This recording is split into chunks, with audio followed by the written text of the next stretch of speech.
Today we'll start section 4.5. We'll be completing examples 1 and 2. In example 1, we will solve a polynomial equation by factoring. We're basically going to do the same thing as when we solved quadratics. We're going to factor and then use the zero product property.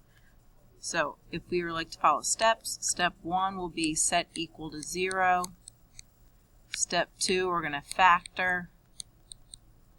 And then step 3, we're going to set each factor equal to 0 and solve. So let's try example 1. In example 1, I see I can take a 2x out. Notice step 1 is already completed for us. It's already equal to 0. So I can take a 2x out. I'm left with x squared minus 6x plus 9. What is left in the parentheses is then factorable again. It's a perfect square trinomial, which factors to x minus 3, x minus 3. Then I set each of these factors equal to 0. 2x equal to 0, x minus 3 equal to 0, and another x minus 3 equal to 0. Solving the first one, I can divide each side by 2. I just get x equals 0. Adding 3 to the other side for the next one, I get 3.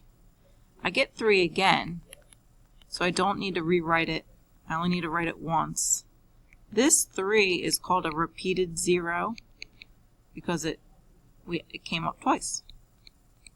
Sometimes we say that it has a multiplicity of 2. 2 because there was 2 of them. And that's how you solve by factoring. In example 2, we're going to find the zeros and then sketch. We find the zeros just like we did in example 1. So the first thing we want to do is set it equal to 0. Negative 2x to the 4th plus 16 x squared, and equal this to 0, and let's try and factor it. I can take out a negative 2.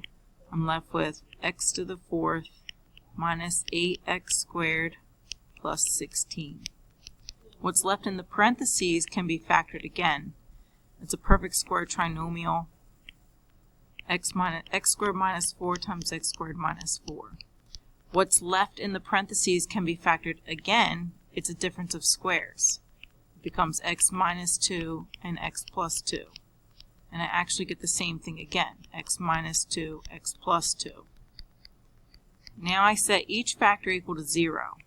Well, negative 2 equals 0 makes no sense. That drops out. This one I'll get x equals positive 2. This one I'll get x equals negative 2. And I get 2 and negative 2 again, so I'm not going to rewrite them. You can if you want.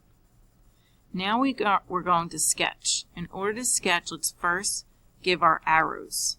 Because it's even power and it's negative, my arrows will be down and down.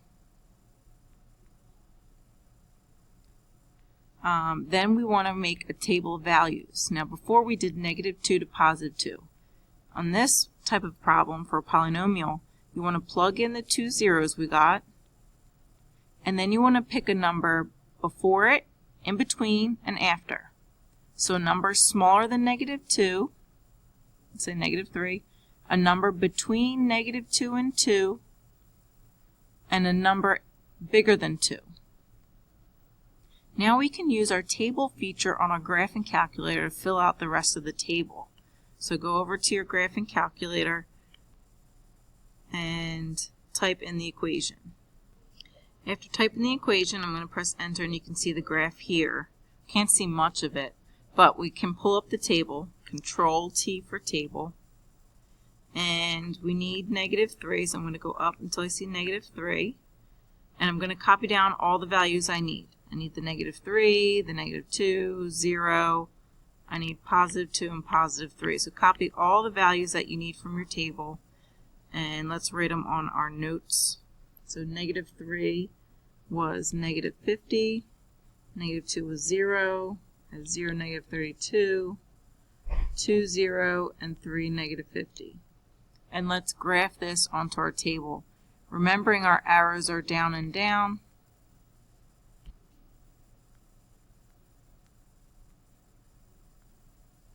kind of going off the page. Let's plot -3, -50, -3, -50 is way down here. I have -2, 0, 0, -32, way down here, 2, 0, and 3, -50 again way down here. My arrows are down. Connect left to right. So I'm going to connect, and I have like an upside down W. Now try the monitoring progress problems 1 to 4. Write down any questions that you have, and we'll go over them in class.